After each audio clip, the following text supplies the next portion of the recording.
Hey there, Adam-Wilber here. Thanks for checking out the channel. This channel has one goal in mind: to help you become a better performer and entertainer. Today's topic is how do you bring close-up magic tricks onto stage or a parlor setting. So how do you do something that's normally a close-up trick, usually performed down at waist level, and bring that up so an entire stage can see it? Let's dive right in.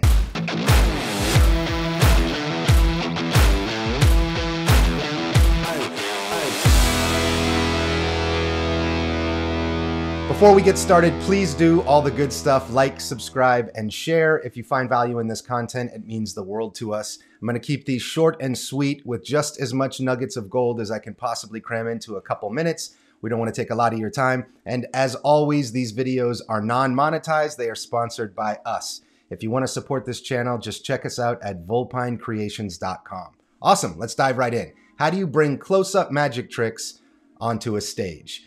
So if we're taking one of my favorite close-up magic tricks, the mental photography deck, for example, how do we bring this, which is normally performed down at waist level, and be able to perform it on a stage or in a parlor setting where you're standing up and the audience is seated a few feet back from you? There's some tricks that this just won't work for. Things like coin magic can be pretty difficult to do up on stage because they're smaller objects. Now, one of the simplest things you can do is use larger objects. So for instance, if I need to have somebody pick a playing card, instead of using a small normal size deck of cards, why not buy a jumbo deck so people in the back of the audience can see? That doesn't really answer the question of how do we get it from waist level up here. And one simple explanation or demonstration would be the mental photography deck. So we'll cut in to show you what the mental photography deck looks like performed normally in a close-up setting. That looks like this. I'm going to try and fool you in under a minute with a blank deck of cards. There's no faces, there's no backs. Every single card in the deck is blank front and back. The cool part is, if I think about one of the cards and just snap, I can actually get that card to print. It looks like that. Now the problem is the back didn't print because I didn't think about the back.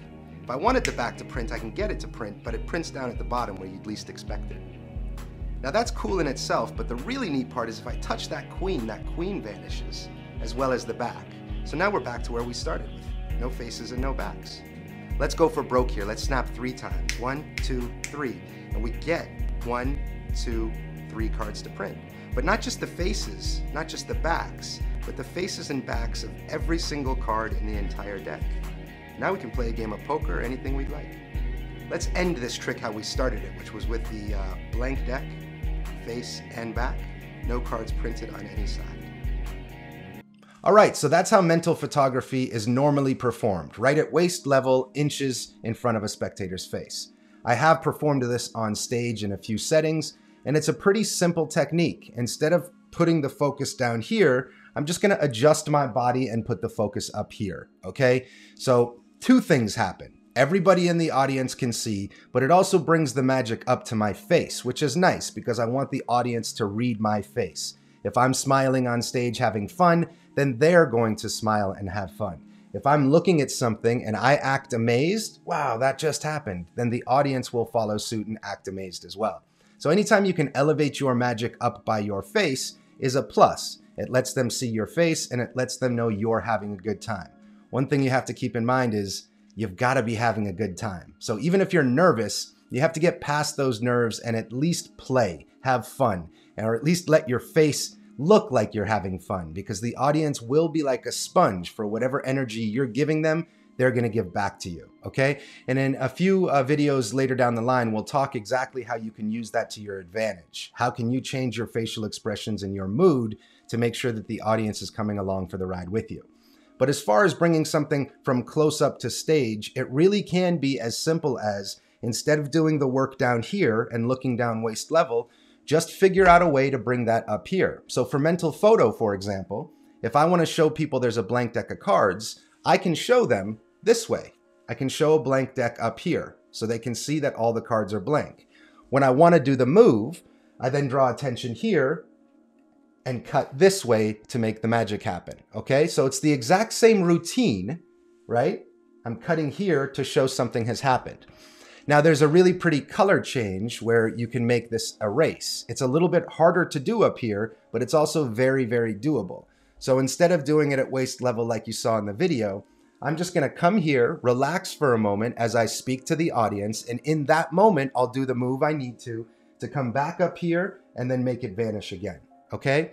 So it's just taking some time to look at the routine, whatever this routine may be that you're trying to bring from close-up to stage, and stand in front of a mirror, pretend you're on stage, and look, hey, if I'm 10 rows back, would I be able to see this? Well, if I'm performing it down here, no, because if I'm 10 rows back, there's gonna be people's heads in front of me, and I'm gonna be looking like this. So in the mirror, you need to figure out how you get from this up to here or here, okay? You don't really wanna cover your face, right? You don't wanna do this because they can't see your eyes, and then they're gonna get disconnected from the presentation. So instead of doing it right in front of your face, just move to the side a bit, and you can show the same way, okay? Now, not every trick is going to be able to go from close-up to stage, and that's what you'll have to work out. A vast majority of them will. Almost every trick you can do close-up, you can find a way to transition that to stage or parlor. It's just about standing in front of a mirror and really thinking, if I was in the audience, would I be able to see that performer? Now, one piece of advice here is anytime you're performing in a parlor or stage setting, make sure that you're elevated. Whether that's asking the client to get you a riser, something that you can stand on, or I've even stood on a chair before because the environment I was in, I knew people couldn't see from the back. So I would stand on a chair and make sure everybody had a good line of sight to the presentation.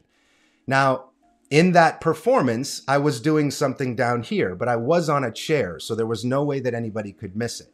If you're not in an environment where you can stand that high up, then again, it's just about bringing the magic up here so everybody can see, okay? Keep it away from the front of your face, but learn how to do it on either side. Now, some of the sleight of hand moves, especially in card magic, are based off of this angle, of them looking straight down. So you're gonna have to adjust some of your routines. There are some moves that just simply won't work.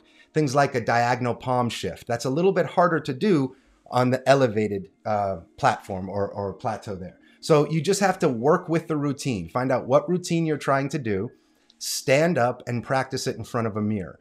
If you've got some friends that can sit 10, 15 feet behind, so you've got a big room and you can stand on stage and they move about 10 to 15 feet back, that's a great way to ask, hey, can you see everything? Can you see what I want you to be seeing? And if they can't, you either have to adjust that routine or get rid of the routine altogether.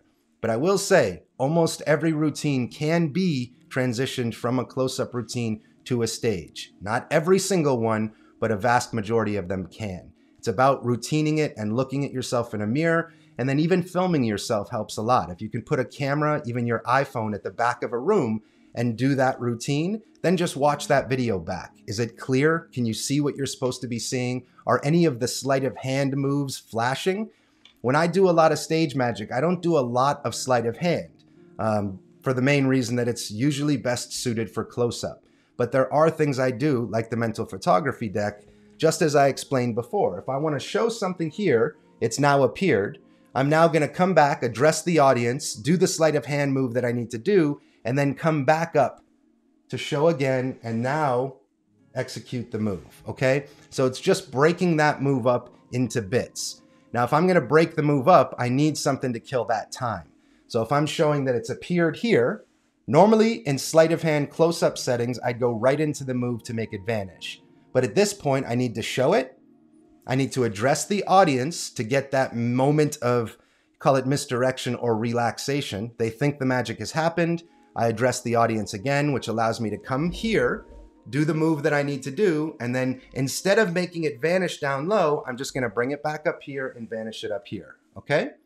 Then again, I can show the whole deck as blank, all right?